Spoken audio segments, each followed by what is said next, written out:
আপনারা 3টি করে জুতা মারবেন।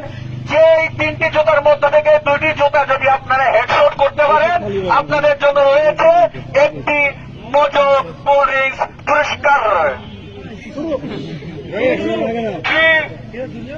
আমরা দেখতে পাচ্ছি আমাদের এক মুরব্বী জুতা মারার জন্য প্রস্তুত।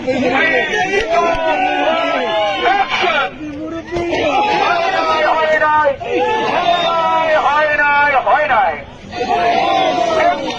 লাগাতে পারবো না।